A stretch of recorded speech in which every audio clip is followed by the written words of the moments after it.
Hey everyone, Shabby Gamer here and welcome back to our next episode of SWE Octane.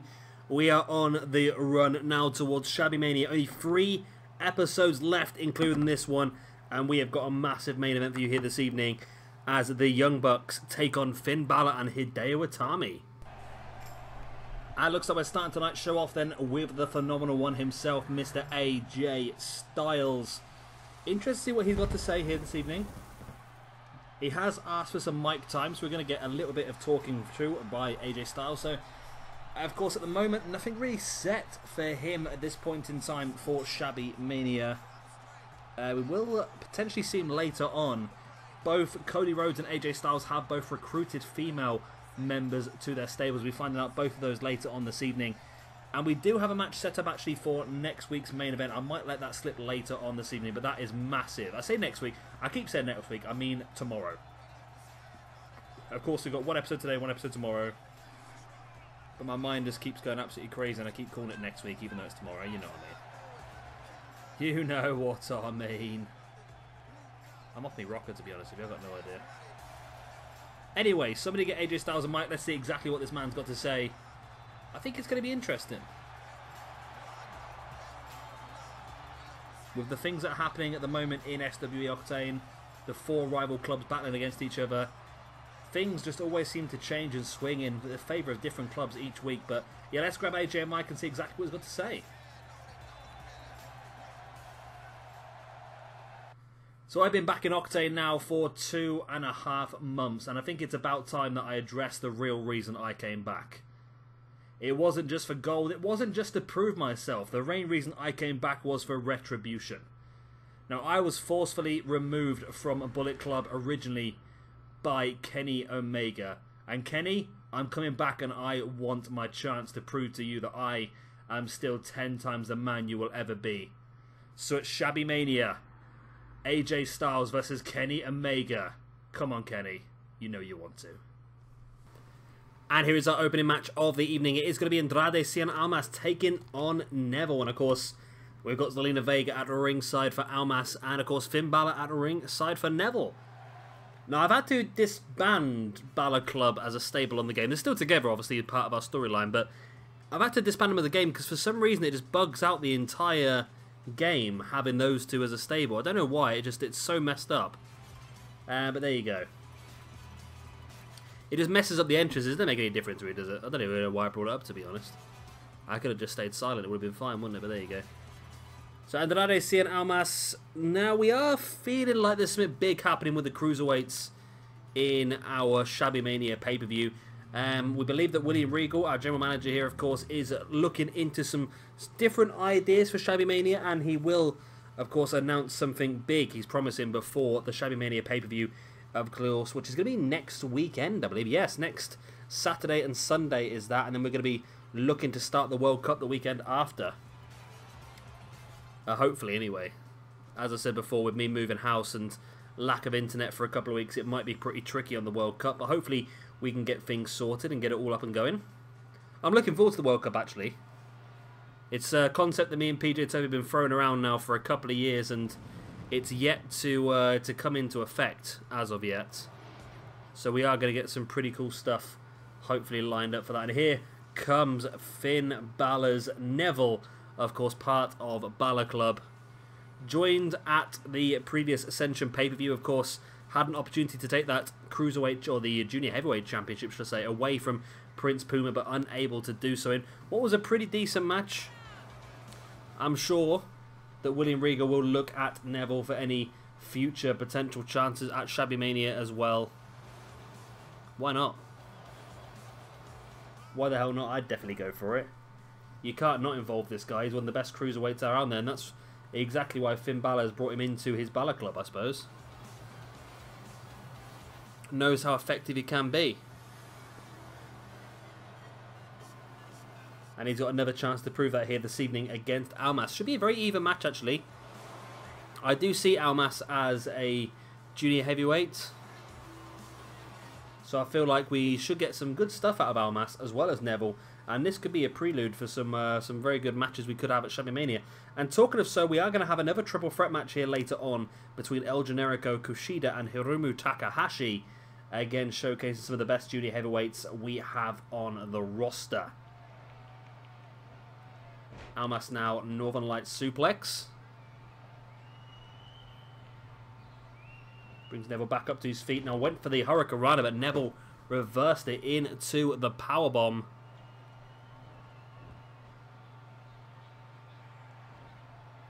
Nice DDT there by Neville on Almas. Neville heading up top already. Nice shooting star press. Wow.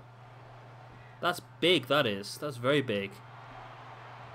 So early in the match to get a very powerful move like that off is pretty insane this early on. Neville backbreaker. And Neville getting distracted here by Zelina Vega. He needs to avoid that because Almas could take advantage. He almost did there, but Neville managing to roll him through. Nice right hand there. Now Neville taking Almas, looking for that regal plex, folded him in half. Neville stamping on the arm of Almas. Looking to bring him back up at Almas with that big knee strike in the face of Neville. Bringing Neville back up, but Neville with a jawbreaker at Almas. What a nice running dropkick straight to the knee as well. As now Neville locks in the cross armbar. Not necessarily sure he'd get a victory from this, but it is going to weaken the arms and weaken the shoulder potentially for the Rings of Saturn later on. And of course, like I said, both these guys could be involved in some sort of Cruiserweight Championship match at Shabby Mania. So the momentum here is up for grabs and could be very important looking towards that, I think that's a Cruiserweight again, looking towards that Junior Heavyweight Championship match. Nice drop kick right in the face there, single leg by Almas. Almas with a big elbow to the forehead.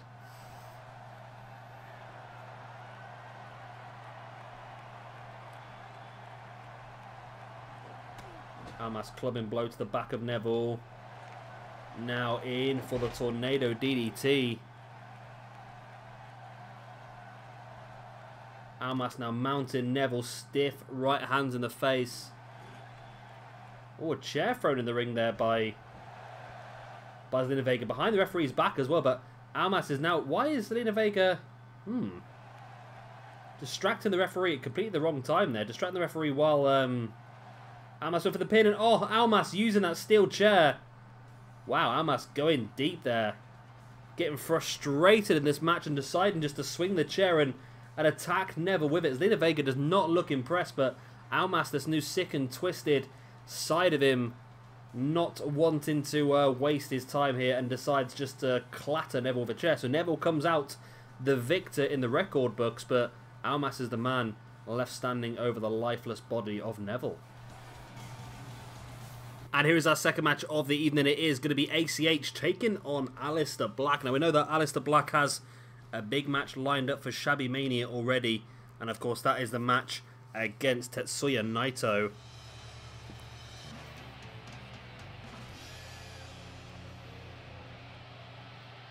That's going to be massive. I'm looking forward to that one. That's the match that we should have had on the very first episode of Octane. But of course it was taken away from us by Naito, who just went basically batshit crazy and beat up Aleister Black during his entrance.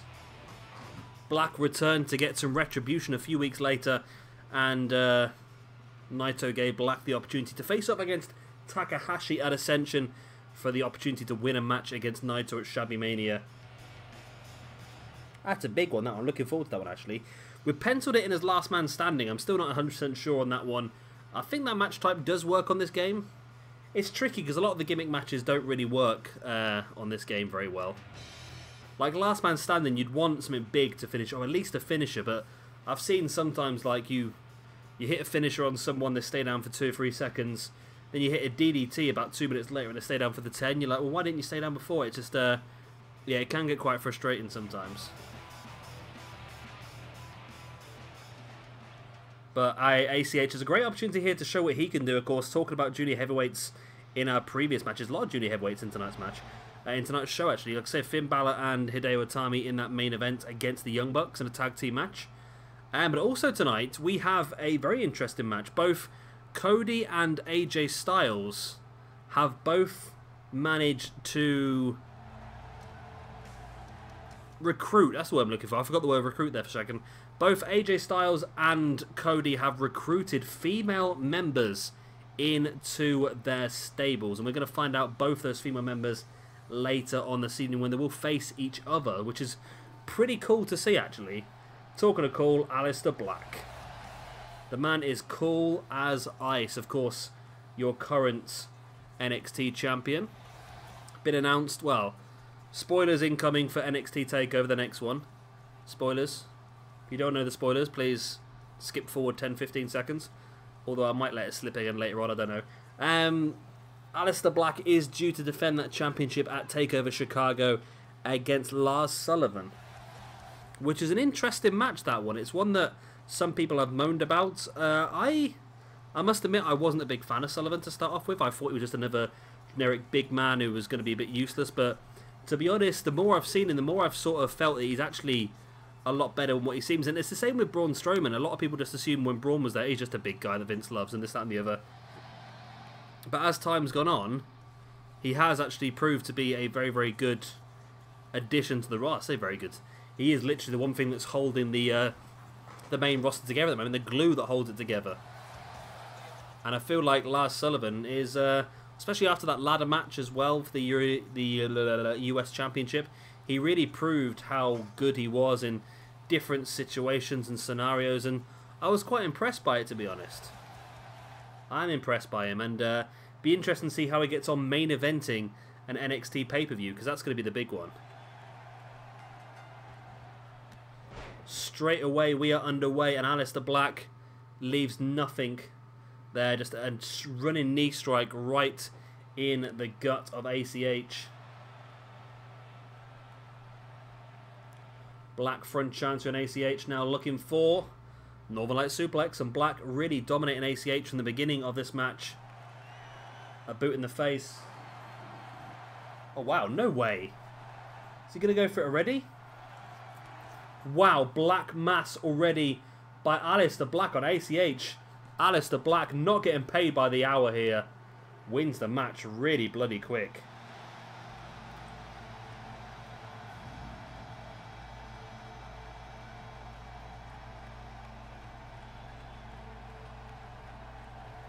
Wow, Aleister Black. He is showing that he is ready for that match against Tetsuya Naito at Shabby Mania. That was a squash if I've ever seen one.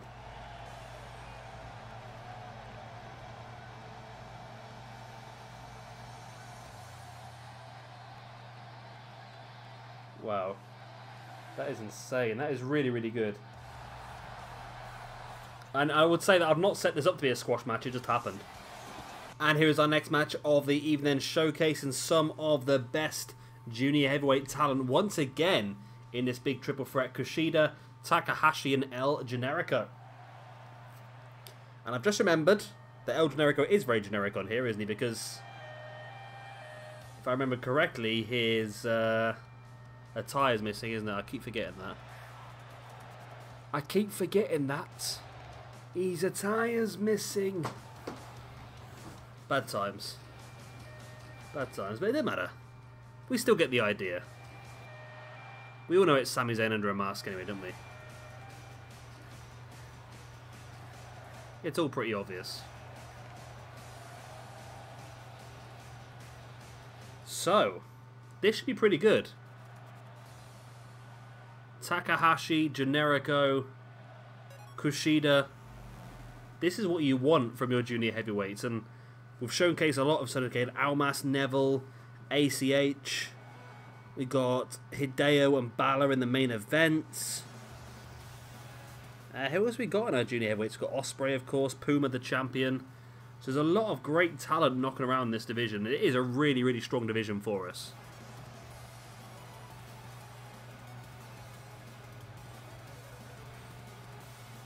And here comes Kushida then. One half of the time split tag team. We're not using the time split in this universe mode though. I think we could have done, to be honest with you. I feel like there could be some pretty cool stable with, I don't know, maybe the Motor City Machine Guns with Kushida. Could be the basis of a pretty cool junior heavyweight stable. Going against the likes of Bushi maybe and others. That'd be pretty cool to see. I haven't seen Bushi in a while actually. I might pencil them in for a match next week. Or I say next week.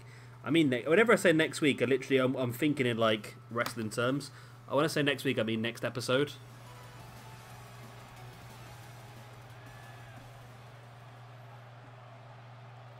So then, here he is, El Generico. Ole, ole. Good old El Generico. I like El Generico. Well, I'm not quite sure what I prefer. I think I actually prefer Sami Zayn's character to El Generico, because I think it's just more. There's more to it. El Generico is, as the name suggests, very generic. There's not much to him. He was a fantastic wrestler, but there's not much of a character there. When you come to WWE, you need a strong character, and Sami Zayn has actually done very, very well to do that, to be honest. And he has been quite impressive that way. Oh, I love the cape dynamics on this game. They always don't work at all, basically. It's just really random how they get stuck on the back of the head and all sorts. Do, do, do, do, do, do, do. Yeah, well, my moving in date has been pushed back a week now, so hopefully I'll be able to get more videos recorded in front of time and uploaded ready to go live. So we should be looking okay, hopefully, on the video front. But while I'm recording these videos, I also need to obviously pack my entire flat up still and get ready to move, which is not quite as easy. Nice there, Kushida, with that nice suplex, but straight away Generico picking Kushida up. And that's the tricky thing with a triple threat, is that it's just very much, you need to have eyes in the back of your head. While you're concentrating on somebody else is coming up behind you, and that's the real tricky thing, the thing that you've got to be on top of the whole time. Now Takahashi is in a strong position. He's got both his opponents down at this point in time, but you see him concentrating on Kushida as Generico does get back up to his feet.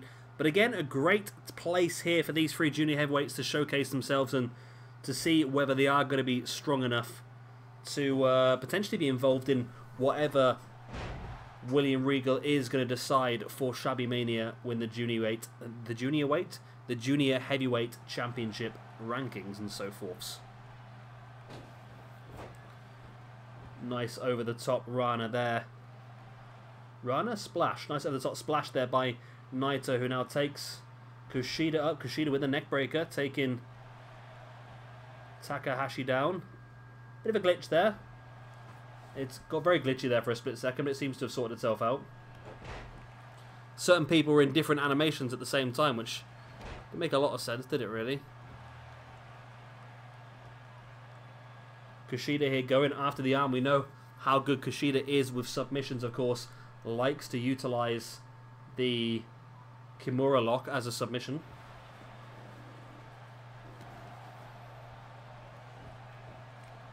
Nice front chancery there by Generico, now into a Hurricanrana, taking Kushida down.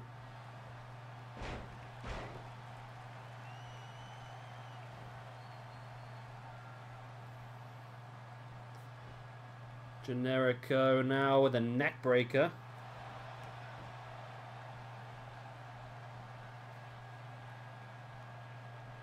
Kushida. Oh, nice. Generico taking him down.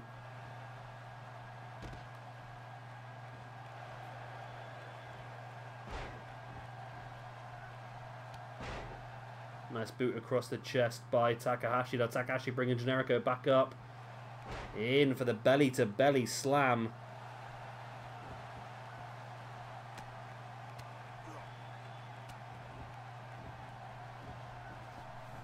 Kushida slides back in, catching a double axe handle to the back.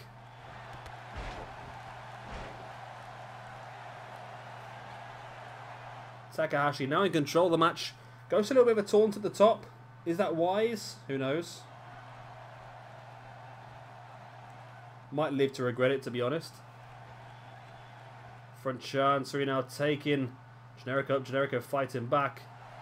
Now into a backbreaker on Takahashi. Gets caught with a running dropkick by Kushida. And all of a sudden, Kushida takes control. Now going after the arm of Takahashi as well. Kushida bringing Takahashi up, but Takahashi fighting back. So yeah, I think definitely this will be something that... I'm confused.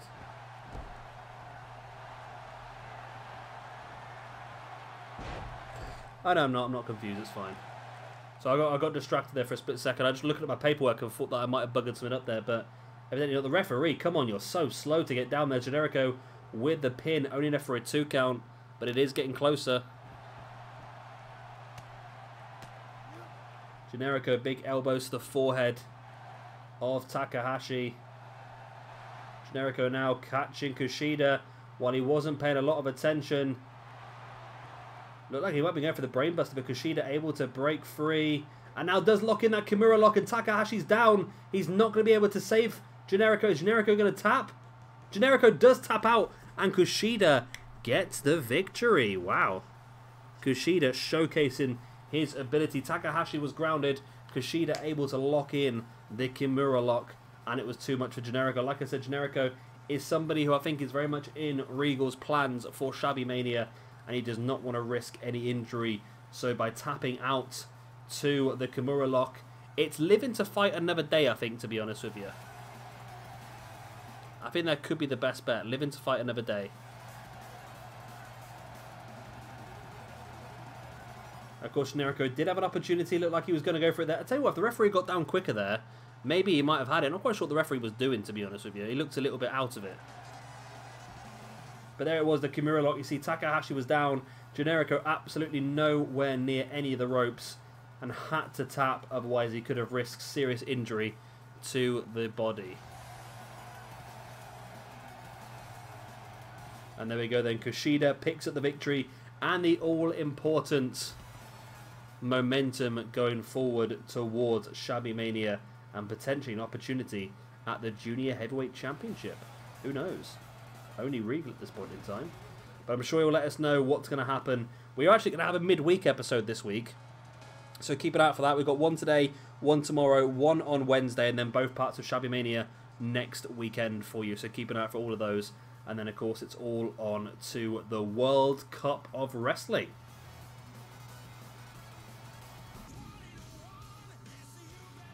And here's our next match of the evening. This is the match where both AJ Styles and Cody Rhodes are going to show to us who has joined their stables. The music kicks in for Asuka. But which side is Asuka on? That's the question. Wow, Asuka's a part of one of these stables. Has she joined Bullet Club? Or she has. She's joined Bullet Club. There's Cody Rhodes behind her. Wow. That is massive for Cody. Cody was looking in a pretty vulnerable position. He had a lot of good talent when this first started. However, some of the talent sort of left him. And of course, Kenny Omega left. The Young Bucks left. Marty Scurll left. And a lot of people were saying that his stable was nowhere near as strong as it was before he took over. But bringing in someone like Asuka could really dominate that female division. And I wonder if AJ Styles has picked up anyone as impressive. This is massive. This is for Cody Rhodes. Asuka joining that roster is huge.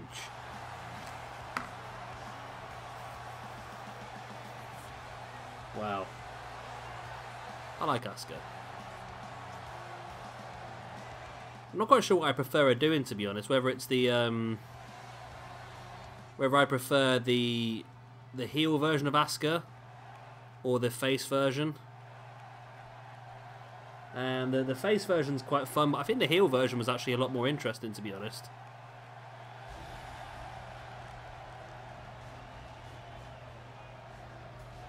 Wow.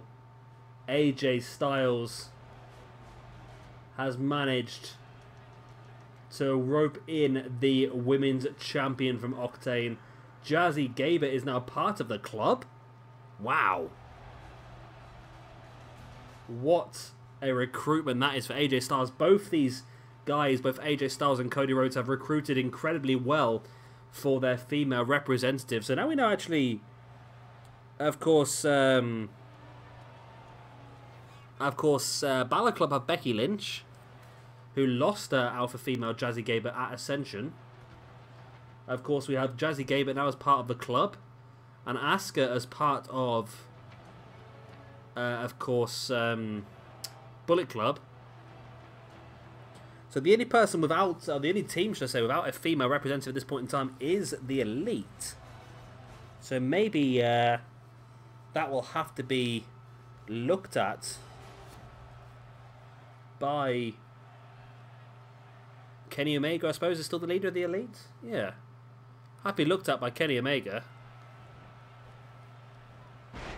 Nice tornado DDT, and wow, what would this be for Asuka if she can pull off a victory here?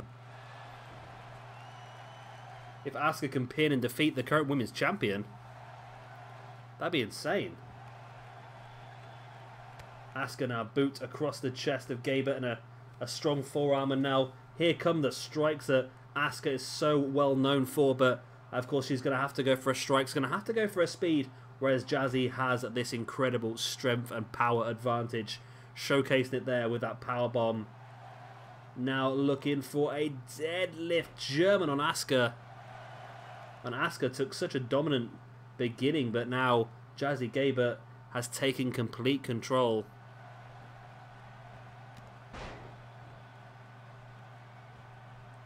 Good Jazzy now rocking the clothesline. Surprised she didn't get signed up, to be honest. She was very well liked in the Mae Young Classic. The crowd chanted for Jazzy in every single match she was in. I think she was probably one of the most over women in that entire competition. So I'm surprised they didn't sign her up, and they're looking for some more strength in that women's division in NXT. But maybe her problem is that she's too strong. And that is one of the big issues at the moment, to be honest with you. At this point in time, you've got Asuka, who's dominating SmackDown with Charlotte. You've got Ronda Rousey, who's going to be very, very dominant moving forward as well. And it just seems like if they brought in Alpha Female, then she would again be a very, very dominant member of the roster. And it's a good thing, having some great competition, but at the same time, it could just be a little bit too much. Of course, WWE have recently signed another two females onto their roster, signing, I forgot what her names are now, Shafia Haib or something like that, and Jessamine Duke. I know that one. Those are the other two members of the Four Horsemen. I know I've got the first name wrong, so feel free to correct me in the comment section down below. But they have signed all four. Of course, they had Ronda Rousey, they had Shayna Baszler, and they've signed the other two members of the Four Horsemen, which to me means there's guaranteed to be a Survivor Series match somewhere, and that would be a cracking Survivor Series match. I would really like to see that one. Unfortunately, the game messes around a lot and doesn't actually give us the best. If the 4 versus 4 elimination worked on this game, that'd be fantastic, but it just doesn't. I don't know how the best way of fixing it either, to be honest, because it's quite tricky, because the AI is just not great.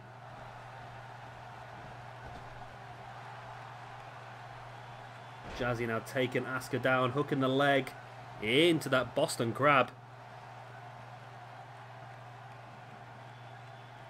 Single leg Boston Crab. Asuka able to break free. And of course, don't forget, we still have your main event for you after this one. The Young Bucks take on Finn Balor and Hideo Itami from Balor Club. That is going to be an insane match. Looking forward to that one. It is going to be Tornado, I'm hearing from backstage as well. So all 4 guys in the ring at the same time. First pinfall or submission will get the victory. And I wouldn't be surprised if the Young Bucks can pull that one off, you know. I know a lot of people just assume it's going to be Finn Balor and Hideo Itami to win because of their incredible singles, but you need to remember with the likes of the Young Bucks, they're so used to working together that they are a really, really, really strong team. If it was singles matches, then yeah, you'd really would fancy you really would fancy Finn Balor and Hideo Itami to get the victory. But, say, in a tag team match, I believe it becomes a lot more of an even match. Maybe even the Young Bucks as the favourites.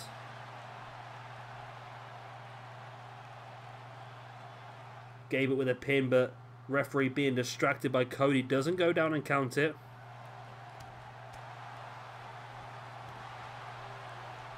And Asuka now turning it around. Nice crucifix bomb.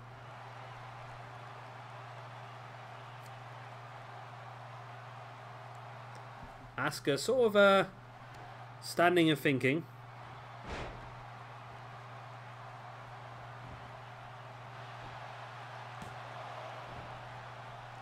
Asuka with a pin, only for the 1 count though, but she has something big. Nice drop kick to the back of the head. Bringing Jazzy back up to her feet, spinning heel kick in the guts. And a running hip attack as well by Asuka. There's the pin. Already enough for a 2 count.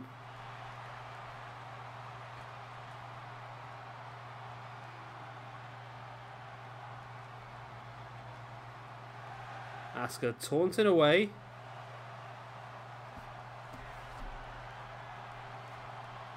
And now locking it in the Asuka lock on Jazzy Gabert. Wow, what will this do if Asuka can get a submission victory over the current champion? But Jazzy is staying in there. She's not giving up. And she manages to break free. Wow.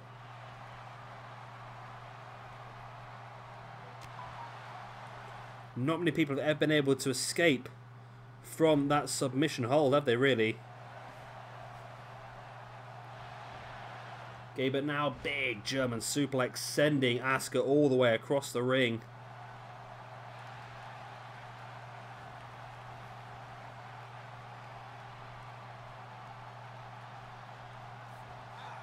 Jazzy now taking Asuka up, and this has been a pretty good match actually, very, very back and forth.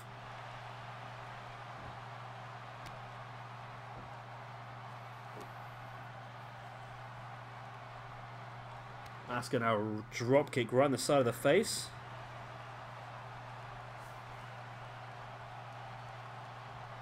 Nice slam there by Asuka, hooking the pin straight in on Jazzy Gabert, who is able to kick out just in time.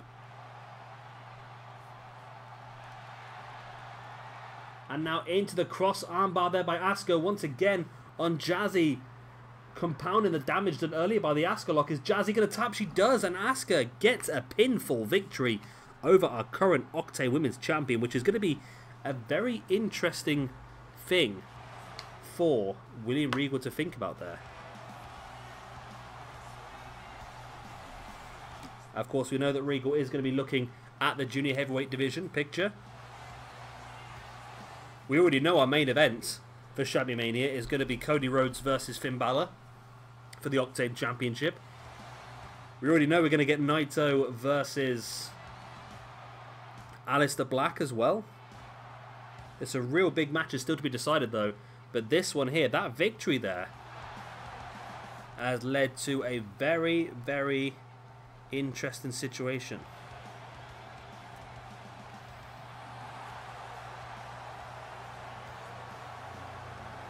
Well done to Asuka. That's a massive win. And Cody, I think he might have pulled off a fantastic coup here in recruiting Asuka to Bullet Club. And here we are then at our main event of the evening, Tornado Tag Team match. Your current tag team champions, the Young Bucks, Nick and Matt Jackson, go 2-on-2. Let's say 1-on-1.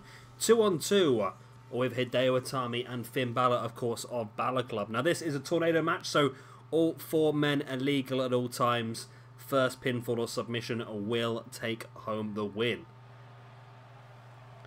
So either way, this is going to be a massive match, because either we're going to see, the tag team champions lose a match, or we're going to see who you might class as the favourites.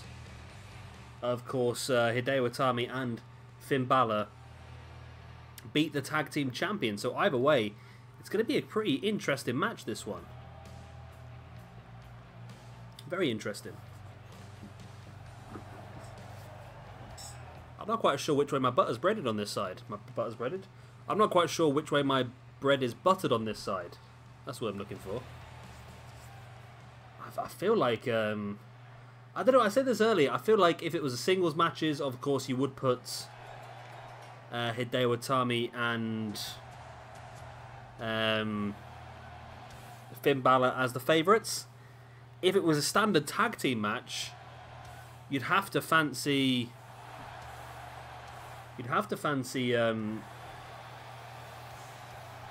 the Young Bucks as the favourites. But because it's a Tornado tag team match, I think it's very much better balanced. Of course, the Young Bucks are much more used to being in a tag team, know what it's like to be part of a tag team. So a lot more experience in that sense, but because it is Tornado, I think it just makes it very much easier, I think.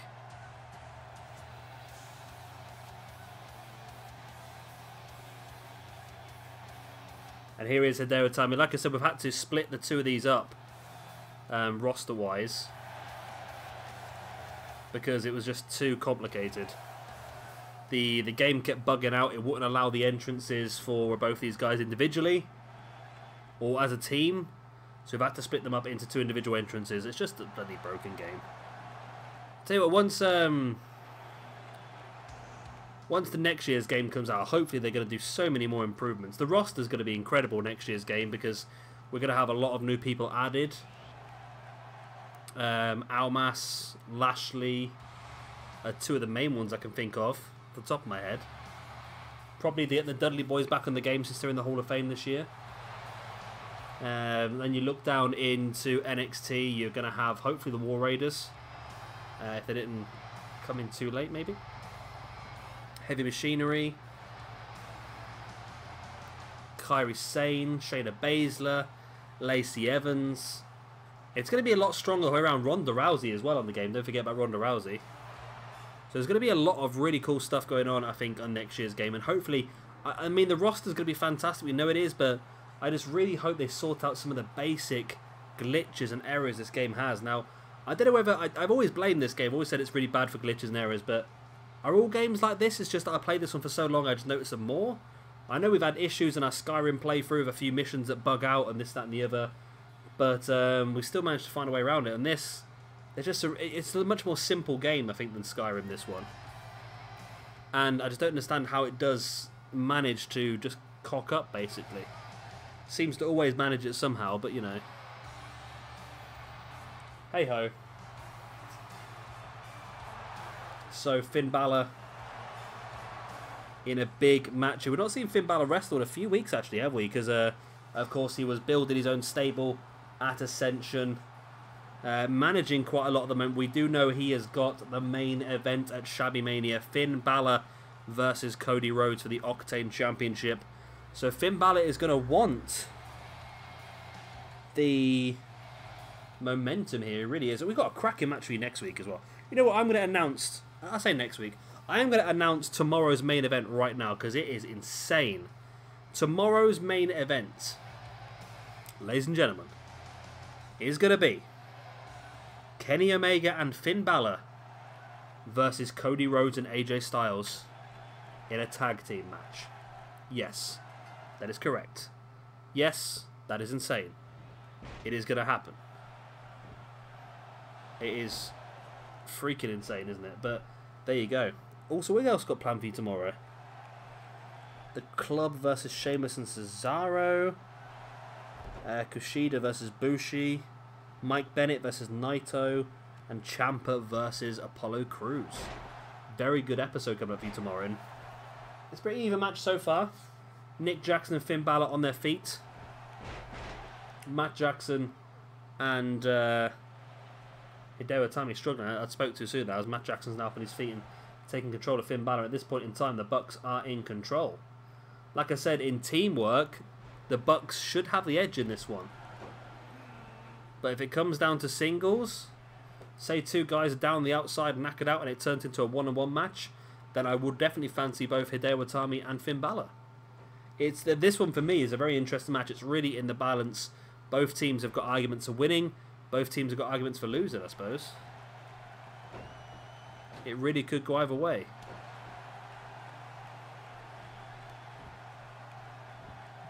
Matt Jackson now bringing Finn Balor back up to his feet. Up on his shoulders.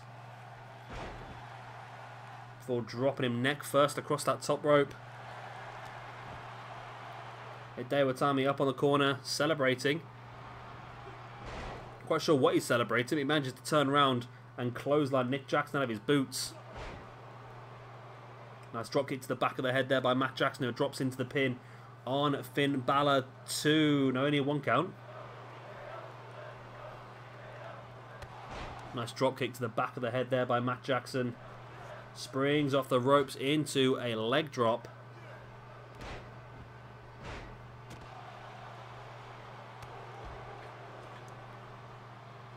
Balor now heads up to the top, dropping the double elbows in the back of Matt Jackson. Here we go. Now we've ended up with 2 singles matches here. Now, is this going to start to advantage Balor and Itami a little bit more?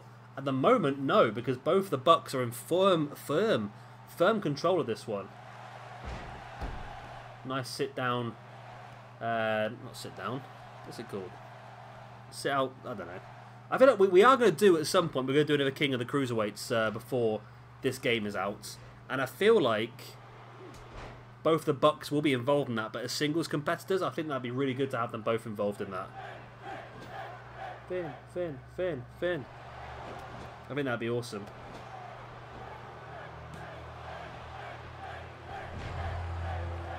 Nice sit-out powerbomb there by Finn out of the corner. Pinning Matt Jackson now. 1, 2. Only a 2 count. Nick Jackson slowly making his way back up to his feet. Itami there with a dropkick right in the face of Nick Jackson.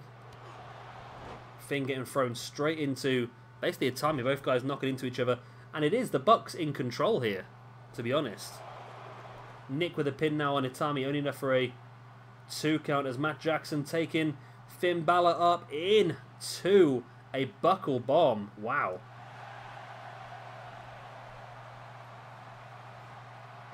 Nice roll through there by Matt Jackson on Finn Balor. Now Matt heading up top. Itami going for the pin. Only there for a 1 count. Matt Jackson decided against that because he wants to try and take Hideo Itami out instead by the looks of it. And there he is with the Salida del Sol, the Seth Walker if you will as well. Pinned by Matt Jackson. Finn Balor slowly getting back up to his feet. And it's only enough for a 2 count. Matt Jackson able to flip out the back of that German. Finn Balor breaking up the pin. Matt Jackson now dropping Finn Balor face first. Nick Jackson with a DDT draped across the middle, and Matt now heading up top. Look at both Finn and Hideo are positioned. Moonsault. Oh, Matt missed it. Matt Jackson completely missed it. What a boob. Nice Boston Crab there, and Finn able to break it with a drop kick to the back of Nick Jackson. Into an X Factor. And the Young Bucks have really impressed me here how much they've dominated this. They've really dominated it. There's the pin by Matt Jackson. 1, 2. Only a 2 count.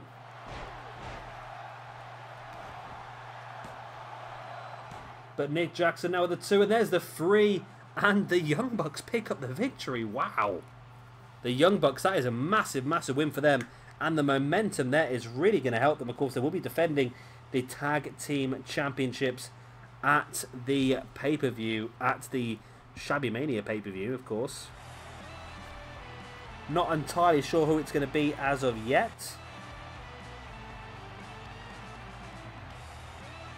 But that is going to be pretty interesting. I'm looking forward to that one. Bucks defending their Tag Team Championships at Shabby Mania. Maybe next week we have a number 1 contendership. I keep saying next week. Maybe tomorrow we have a number 1 contendership. How about that? Club versus Sheamus and Cesaro, number 1 contendership for the Tag Team Championships. Sounds like an idea, doesn't it?